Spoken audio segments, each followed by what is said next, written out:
Hey there everybody, welcome back to another Ark Survival Ascended video. As always, I'm Captain Beefy. This is the Game Vault. We're going to talk about breeding and mutations a little bit today, and I'm going to show you how we went from that, he just pooped for us, to that right behind me over my right hand shoulder. So let's cue up the music and we'll get right to it.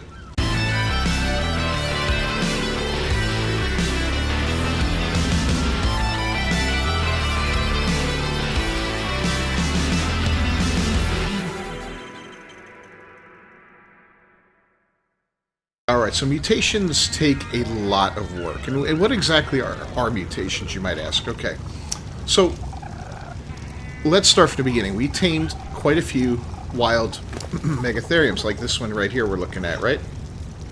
And if we show the ancestors, we can see the ancestors are wild. And it gave us this here Megatherium that we got. That wasn't the only one that we got. We also got a few more, 5 altogether. Alright, so the first step when you have multiple creatures like this and you want to make the best possible creature for boss fighting or for a general traversal or whatever, I mean, you just might want to make good creatures of every creature just for the hell of it for you and your tribe. That's up to you. But what you want to do is you want to combine stats. And that is probably the hardest and most tedious part of the entire journey into making guys like this guy over here. 263 unleveled, okay, but we'll get to that. 217 unleveled, 263 unleveled. What? Okay, so what you'll do is you'll take the female and you'll look at the stats that it has, and you're going to choose a desired stat on it, and we're just going to say health for this one, right? And then we're going to look at a male and we're going to say, all right, we want to combine that health with the melee from this one, 337. And I'm just using, these aren't the numbers we would use, I'm just saying these are the numbers we would use. And then on this one we want maybe the weight, and on this one we want the stamina. Okay, so you've got different stats on different creatures. So what you need to do is take a male with a desirable stat and a female, read them together until you get both or 3 of those desirable stats onto the same creature. Okay, you're going to do that over and over again. It's not going to happen right away. Sometimes it will, but sometimes it won't. You might have to do it several times. But once you've got it, and you've got those stats together, you say, okay, great. Now I've got a male, and it's got the weight, and it's got the melee. Those are the 2 stats I wanted. And it's a male, so I'm going to breed it with this female who has the stamina I want. So you're going to breed those 2 together until you get stamina. But then the last creature you want has the health, and that's a male, so you're going to want to breed that until it's a female. So it could take a little bit of time, but eventually what you end up with is a creature like this. These are 249s here. F-perfs, they are female and they're perfect. That means they have the best stats of all of our wild-caught breeders. Okay, 6808, 2120, 1334 on weight, and 343.4 on the melee damage. These are perfect breeders. Now, what I like to do in situations where there's live bursts like this is multiple females is ideal. And as you can see, we've got 1, 2, I think we got 6 here. 3, 4, 5, yep. 1 more here, 6. And then we've got the male right here in the midst of all of them getting his groove on with the 6 females all at the same time. And what this does is this gives us 6 babies, increasing our chances of mutation by 6, which is very, very important. The more females you have, the better. On egg-laying creatures, it doesn't necessarily need to work the same way, especially with the way the Oviraptors work now. I'll leave Rexes all day dropping eggs with 1 male and 1 female, and then come back and there'll be 30 or 40 of those eggs. I'll throw them all out at once and check the stats and then move on. Live bursts is different because, you know, they take a long, long time. But eggs, I can have them all gestating at the same time. And depending on the rates on your server, you know, it'll depend on how you want to do these things. But in any case, so you breed these perfects together, right? Normally this would just be a perfect male here breeding until we get the very first mutation. And the first mutation I got for the Megatherium was a health mutation, right? And it gave it a little bit more health than... whoop. There's a baby being born right there. So it gave it a little bit more health. Another baby being born. And so I took that creature, that Megatherium with 1 health mutation, and if it was a female, I would breed it with the perfect male until I got a male with the mutation. But eventually I would get the male, and I would throw the male in. I would replace the perfect male. I keep the perfect male aside just in case I need him later on, and I will. But I put the 1H in here to breed until I get a second mutation on health, a 2H, a 3H. And as you can see, we've gone up to 7 health mutations at this time. That's a lot, okay? So we'll look at the perfect, and again, these are both unleveled creatures, right? 263 and a 249, okay? Just like that's an unleveled creature, 217. So here we go. Our regular health was 6808.1. That is the best health out of all 5 of these guys that we brought home. With 7 health mutations, brings that number up to 8880. Okay? That's 2,000 extra health. That's fantastic, right? And that is unimprinted extra health. That's 7 mutations. My goal is to get 10, maybe eventually 20, but for now 10. Once I get to 10, I'd like to start working on a separate stack of melee mutations, and I'll do it the same way. 1M, 2M, 3M with the perfect females. I will set aside my 10H male or female, whatever it is, and just set it aside and wait until I get a 10M, and then I will breed those 2 together, and I will end up with Megatheriums with 10 health mutations and 10 melee mutations, and they'll be brutal. They'll be really brutal. Will they be good enough for the alpha gamma or the alpha broodmother? Maybe, depending on the saddles and whether or not we've got a good backup plan there with Uteranus and all that. Probably, maybe not. We'll have to see. If not, then I'll breed more and I'll go for 15 and 15 or 20 and 20, whatever it takes to be able to destroy her with these things. It'll be kind of cool. Yeah, I think so. So anyway, 8880, right? That is what the health is at with 7 mutations. Imprinted and still unleveled. 10,656. So the first batch of Megatherium that we sent in against the Gamma Broodmother had 10,000 health. But we had to level these guys, I don't know, 8, 9 times to get there. Maybe more. I don't remember how many times we had to level them. But we're going to go ahead and pod this guy up for now. Yeah, we had to level them quite a bit, and then we put the rest into melee. So to get back to the 10,000 health, we don't need to level them at all. All we need to do is basically... Oh, crap, I should have done that.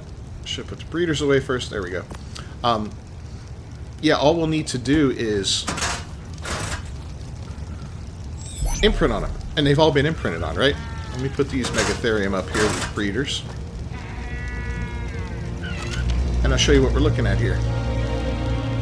So I've got 20 brand new Megatherium that were just bred up today. They're all level 263. There is one with a mutation here at 265. I don't know where he is. It's not on health. It's on something else, so it's a trash mutation. I do not save creatures with mutations for breeding that fall outside of the actual stack I'm building. So if I'm doing health, I only save the health ones. If I'm doing melee, I only save the melee ones. It gets messy otherwise, in my opinion, and it's a little tough to keep track of all that. So yeah, my preference is to keep it as it is. But as you see, these are all 263. This is the 265, and he's got 2 additional points in oxygen. So it's a useless mutation, but I threw him in there because, hey, it's a different color and it's kind of cool to have a little change of pace, right? But yeah, so these are the 20 guys that are going to go up against the Broodmother next time we fight her on Gamma. We're going to start farming her a little bit. We got otters now, so we can farm a ton of artifacts and, get multiples in the same run. Each of us can go single, into a single cave, 3 different caves at the same time, and walk out with 3 to 5 to 10 artifacts, however many we want to get, depending on how long we want to stay in there. And we'll be able to farm her up, build up some element. I know Hobbit, I think, wants a tech replicator at his base eventually, and I'm not sure if Gameplay wants something tech related to his base, but he probably, will in the future if he doesn't now. I am absolutely, this isn't tech, but this cost me 100 element, This is the first thing we bought, and let me tell you, man, worth every piece of element. So this is also a crucial part of my breeding process here. I think, I can't remember what this was from.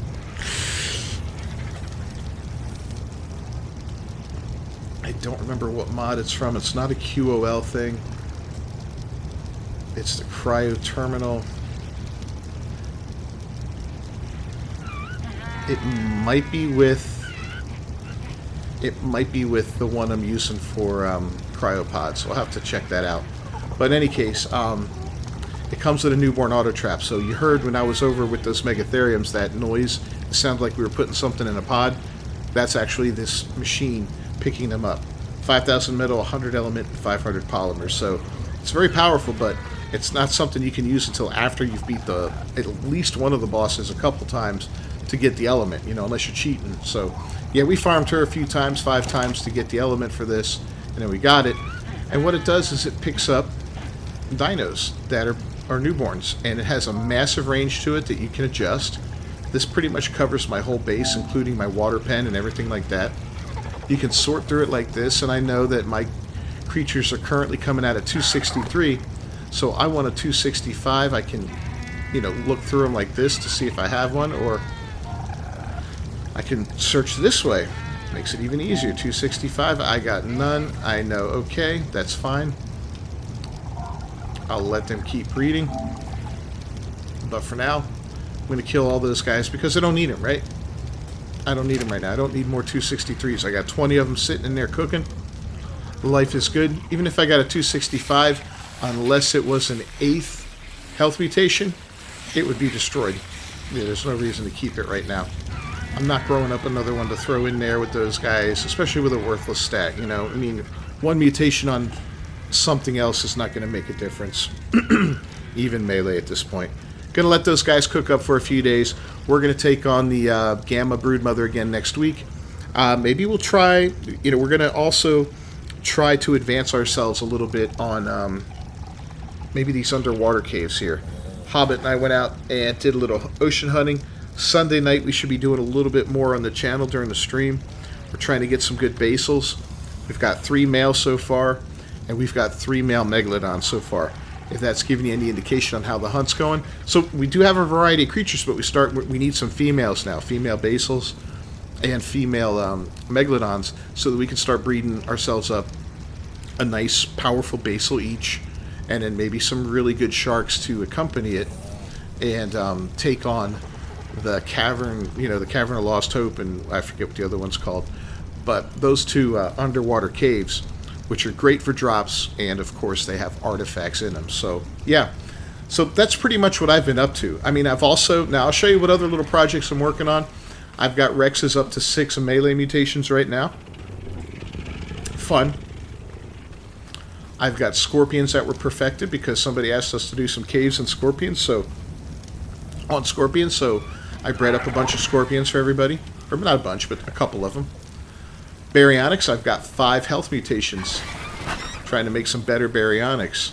I've got 8, count them, 8 weight mutations on Argentavis right now, which is fantastic. That gives them a base weight of 880, right? Before that, the Perfects had a base weight of 752. It doesn't seem like a lot, but it is, and I believe it's impacted as you level up, that, you know, if you have a higher number to start with, you're going to get more points as you level it up. But that's some of the stuff we're working on there. I also bred up some frogs for everybody. I haven't really messed with them yet, but we are going to do a little cave run in that swamp cave with these guys eventually. Yeah. So here's the perfect ones. They're disgusting and pale. Look like they grew up under a rock or something and never saw the light of day. But those are our frogs, so yeah. That's another little thing we've been breeding, and of course we bred up some really good, powerful oviraptors that were high level. And this is kind of funny here. So here's my cooker, right? I like to make kibble in there, right? This guy needs he holds the eggs for the kibble, but he can't quite reach all the eggs over here. So I've got this guy right here, the second one. He can reach all these eggs. So what I do with him is I'll turn him off once in a while. Boom, no egg pickup. And I have him aimed in the direction of the other guy. the other guy's going to pick up all those eggs. See, he doesn't have them anymore. Then we put him back on unfertilized. And he's not picking them up immediately. That's because he threw them all down here. He kind of like did the old egg toss. I call it the Oviraptor egg toss. And we're going to get Hobbit back for this. Alright guys, well I'm going to wrap this video up. Thanks for joining me as always, Captain Beefy with the Game Vault. If you haven't done so, please subscribe to the channel. You can also become a member at this time now. I got some benefits starting up with that. I'm new to this, so membership thing, so bear with me on it. If there's stuff you'd like to see in there, tell me, and I can make it happen. I can definitely make it happen. Don't forget to ring that bell for notifications. I will see you guys next time. Until then, peace.